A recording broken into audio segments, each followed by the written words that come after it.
ស្ដីអ្នកទាំងអស់គ្នាថ្ងៃនេះខ្ញុំរិចមកដល់ទៀតហើយគឺមកសម្រាយរឿងរបស់យើងពីភាគទី11នៃរឿង Return to the Earth to be a God គ្រប់គ្នាបានដឹងហើយប្រកបពីការដេញថ្លៃត្រូវបានបញ្ចប់ហើយបានឃើញប្រសិទ្ធភាពនៃថ្នាំជួយយន់ក៏បញ្ជាគ្នាទៅទិញជាមួយនឹងលោកម្ចាស់ជីតែម្ដងសិបលីងក៏បន្តថាលោកគ្រូខ្ញុំទៅមកហើយណារួចមកក៏ហោះស្ទុយតែម្ដងហើយធ្វើឲ្យលោកគ្រូជីរបស់យើងនៅតែម្នាក់ឯងរ៉ាប់រងជាមួយនឹងស្ថានភាពនេះជាក់ស្ដែងតែម្នាក់ឯងទេបន្តមកហ្នឹងសាច់រឿងរបស់យើងក៏កាត់មកពាក់កណ្ដាលយប់នៃផ្លូវទៅផ្ទះរបស់ស៊ីលីងរបស់យើងនេះឯងហើយគេក៏បានចូលប្រទះឃើញជាមួយនឹងសាកសពមួយដែលដេកស្លាប់នៅក្បែររបងនោះរួចមកគេក៏បានចូលទៅឆែកមើលថាក្នុងសាកសពនេះមានបន្សល់ទុកអ្វីខ្លះឬក៏កើតហេតុពីអ្វីរួចមកគេក៏បានយកមករៀមពីរបស់គេតេស្តទៅមើលតើមានធម្មពលវិញ្ញាណនៅក្នុងសាកសពនេះដែរឬទេរួចគេក៏និយាយថាខ្ញុំមិននឹកស្មានសោះថាមាននរណាម្នាក់ប្រើវិជាលេបត្របាក់វិញ្ញាណសោះគួរឲ្យអស់សំណើចខ្លាំងណាស់ព្រោះសន្ទុះក្រោយមកសិលេងរបស់យើងក៏បានដើរចេញរួចក៏បាននិយាយថែមទៀតថាប្រហែលជាមាននរណាម្នាក់មានដៅរបស់ខ្ញុំហើយលេបត្របាក់វិញ្ញាណមើលទៅពិតជាគួរឲ្យអស់សំណើចមែនមួយសន្ទុះក្រោយមកសាច់រឿងរបស់យើងក៏កាត់នៅក្នុងព្រៃ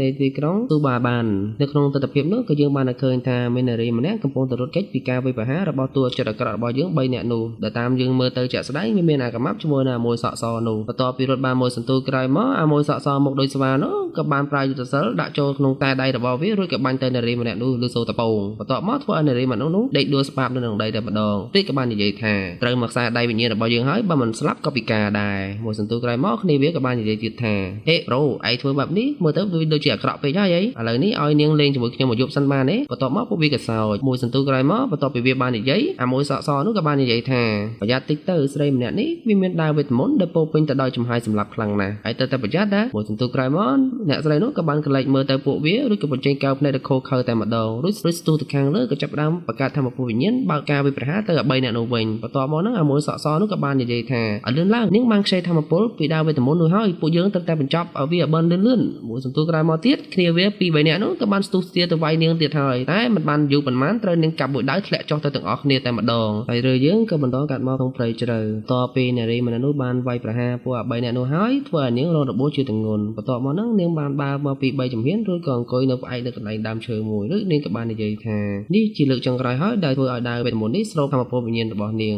វាស្ទើរតែខ្ញុំបាត់បង់ធម្មពលវិញ្ញាណតែទាំងអស់ហើយរួចមកនាងក៏បានដោះមុខចេញហើយក៏បានបង្ហាញមុខដ៏ស្រស់ស្អាតរបស់នាងរួចនាងក៏បាននិយាយទៀតថាលោកគ្រូខ្ញុំបានព្យាយាមធ្វើអស់ហើយខ្ញុំពិតជាសុំទោសណាបងប្រុសមើលទៅតើពេលនេះតើមាននរណាអាចជួយខ្ញុំបានទៀតសម្រាប់ទឹកភ្នែកបានមួយសន្ទុះក្រោយមកតើមានអ្វីម្យ៉ាងបានលេចរូបរាងនៅចំពោះមុខនាងតែម្ដងបន្ទាប់ពីម្នាក់នោះបានបង្ហាញខ្លួនមកទស្សនវិជ្ជារបស់យើងក៏បង្ហាញអំពីបរិស័កសនោះកាលទៅវាមិនទាន់ងាប់ទេហើយវាក៏បាននិយាយទៅទូស្រីនោះថាហេពពកបរិសរបស់ខ្ញុំអើយនាងមិនអាចរត់ចេញពីពួកយើងបានទេបើសិនជានាងរត់ចេញតដរាបណាតើនាងរត់ចេញពីពិភពលោកនេះវាសនារបស់នាងត្រូវបានឃុំជាប់ហើយរួចមកអាមួយសក់សនោះក៏បានដើរទៅមុខបន្តិចបំរុងនឹងយកដៃប៉ះដើរវេទមន្តនោះហើយសត្វតដើរវេទមន្តនោះមានការរំញ័រជាខ្លាំងរួចក៏បានស្រូបឈាមរបស់វាមួយសន្ទុះក្រោយមកដើរនឹងក៏វាប្រហារលើវាភ្លាមតែម្ដងចាក់ចំកណ្ដាលដើមទ្រូងរបស់អាមួយសក់សនឹងឯងបន្ទាប់មកវាបានជាវាប្រហារខ្ញុំបែបនេះតពីអាមួយសក់សនោះត្រូវបានងាប់បាត់ទៅស្រីនេះក៏បានដឹងខ្លួនឡើងរួចក៏បាននិយាយថាតើខ្ញុំបាត់បង់ស្មារតីមែនទេតើវាឃុំក្រងខ្ញុំមែនទេតើនរណាម្នាក់បានជួយខ្ញុំមែន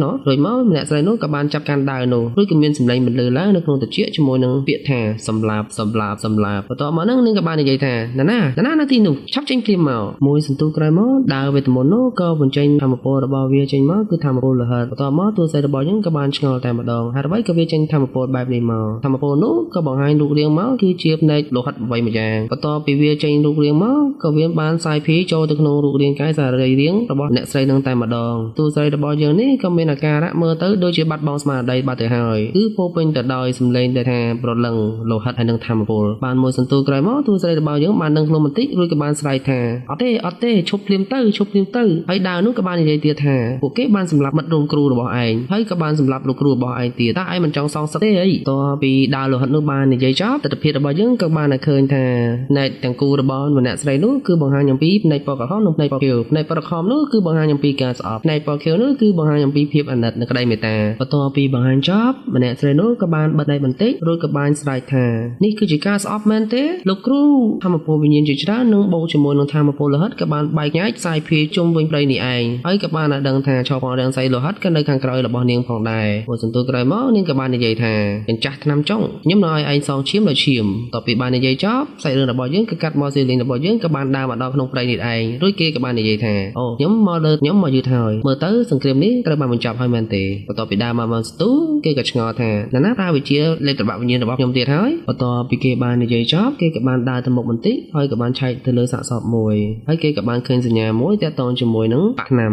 រួចគេក៏បានឆ្ងល់ថាតើនេះគឺជាសាសនាអ្វីតើនេះគឺជាប្រភេទបាក់អ្វីទៅឬគឺជាសហគមន៍បានមកសន្ទុះគេក៏បានគិតទៀតហើយថាមើលទៅខ្ញុំត្រូវតែដើរឆែកនៅជុំវិញនេះហើយប្រហែលជាមានតម្រុយខ្លះបន្ទាប់ពីគេបាននិយាយចប់តែរឿងរបស់យើងបានដឹងថាធម្មពលវិញ្ញាណនៅក្នុងខ្លួនរបស់សាកសពទាំងពីរនាក់នេះគឺមិនមានតែម្ដងអញ្ចឹងមានចងល់ទេថាគេប្រើវិជាអ្វីគឺលេបត្របាក់វិញ្ញាណនេះឯងដើរបានពី3ជំហានស៊ីលីងក៏ចាប់កាន់កណ្ដាលស្បែកខ្មៅនោះរួចគាត់ក៏បានបើកមើលតបមកនោះស៊ីលីងក៏បានឃើញថាតើនេះគឺជារបស់ជីយើតាមមែនទេហើយនេះគឺជាស្នាមប៉ាក់របស់ជីយើតាជីយើតើឯងនៅឯណាតើមានរឿងអ្វីកើតឡើងនៅក្នុងប្រហែលឆ្នាំនេះបន្ទាប់មកនោះសាច់រឿងរបស់យើងក៏កាត់មកអតីតកាលនៅពេលដែលពីរអ្នកបងប្អូនគេបាននិយាយលេងជាមួយគ្នាជីយើក៏បាននិយាយទៅកាន់ស៊ីលីងថាបងធំតើបងធំគិតថាប៉ាក់របស់ខ្ញុំវាមិនដែរស៊ីលីងក៏បានតបថាល្អតាស្អាតតាបន្ទាប់មកនោះជីយើក៏និយាយទៀតថាអញ្ចឹងអានេះសម្រាប់បងធំឯងនេះខ្ញុំប៉ាក់ឲ្យបងធំឯងជាពិសេសតែរឿងរបស់យើងក៏កាត់មកស៊ីលីងវិញស៊ីលីងក៏បានគិតថាតើឥឡូវនេះជីយើកំពុងតែនៅឯណាចំហមិនបានប្រាប់ខ្ញុំទេតកតងជាមួយនាងថានាងបានគ្រប់អ្នកណាម្នាក់ធ្វើជាគ្រូ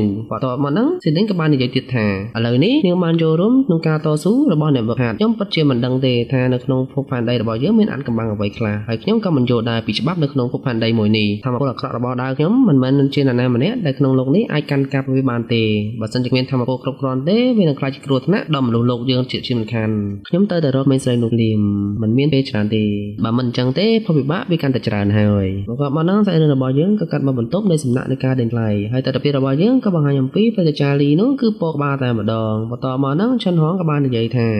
ឯងមានដំណឹងពីជីយើឥឡូវនេះនាងនៅណាស៊ីលីងក៏បាននិយាយទៅកាន់ព្រះចាលីថាអូឲ្យខ្ញុំសុំទោសផងឥឡូវនេះខ្ញុំមានការសំខាន់លោកគ្រូតើលោកធ្លាប់ឃើញសញ្ញានេះពីមុនមកទេតើលោកស្គាល់ទេថាឥឡូវនេះវានៅកន្លែងណាបើសន្ទុះក្រោយមកនោះព្រះចាលីយើងក៏បាននិយាយថាឥឡូវតើឯងបានរបស់នេះមកពីណានេះគឺជាណែមកាតតកតងជាមួយនឹងប៉ាក់យើចុងតើបងស្រីរបស់ឯងបានធ្វើអ្វីប៉ះពាល់ជាមួយនឹងយើចុងទៅព្រះចាលីយើងក៏បានបញ្យល់ទៀតថាប្រតិបត្តិការរបស់យើចុងវាខុសពីពួកយើងគេមិនខ្វល់នឹងច្បាប់នៃការដាំដុះនោះទេពួកគេពឹងផ្អែកទៅលើមេពួកគេដែលមានអំណាចខ្លាំងនៅក្នុងនិកាយរបស់ពួកគេមិនត្រឹមតែប្លន់ទេហើយទាំងកាប់សម្លាប់យកទ្រព្យសម្បត្តិគ្រប់គ្រងគ្រប់បែបយ៉ាងប៉ុណ្ណោះទេប៉ុន្តែពួកគេថែមទាំងប្រព្រឹត្តអំពើអាក្រក់ដូចជាសម្លាប់សិស្សសូម្បីតែសហគមន៍តៅរបស់យើងនឹងក៏មានបញ្ហាជាមួយនឹងពួកគេដែរបន្ទាប់ពីប្រតិចារ្យយើងបានបញ្យល់យ៉ាងក្បោះក្បាយទៅកាន់ស៊ីលីងហើយស៊ីលីងរបស់យើងមានអារម្មណ៍ខ្ញាល់ជាខ្លាំងតែម្ដងរួចមកក៏បខំសួរប្រតិចារ្យថាឥឡូវនេះខ្ញុំមិនខ្វល់ទេតើឥឡូវមនុស្សរបស់ពួកគេនឹងនៅឯណាឆាប់ឲ្យទីតាំងរបស់ពួកគេមកខ្ញុំភ្លាមហើយប្រតិចារ្យយើងក៏នៅឃើញស៊ីលីងធ្វើទង្វើបែបនេះគ្នានោះចាប់ផ្ដើមភ័យតក់ស្លុតតែម្ដងរួចក៏បាននិយាយថាចាំតិចឯងកំតនញ័រខ្ញុំអីឯងធ្វើបែបនេះខ្ញុំអាចនិយាយអីកើតព្រោះទូក្រោយមកប្រតិចារ្យក៏បាននិយាយថាតកតងជាមួយនឹងទីតាំងរបស់គេគឺនៅផ្លូវម៉ៅសាន់នៃសង្កាត់ឈិនតុងព្រោះសន្ទុះក្រោយមកបន្ទាប់ពីបាននិយាយស៊ីលីងរបស់យើងក៏ចាប់ផ្ដើមធ្វើដំណើរទៅទីនោះតែម្ដងរួចស៊ីលីងក៏បាននិយាយថាជីយើរងចាំបងណាបងនឹងទៅរកឯងហើយសាច់រឿងរបស់យើងក៏មិនដឹងថាវានឹងទៅជាយ៉ាងណាក៏ឈានចូលមកដល់ទីបញ្ចប់នេះឯងហើយខ្ញុំក៏សូមអរគុណដល់អ្នកទាំងអស់គ្នាកុំភ្លេចជួយចុច Subscribe និង Like ដើម្បីជាកម្លាំងចិត្តរបស់ Admin ផងដែរបាទអរគុណសូមជម្រាបលា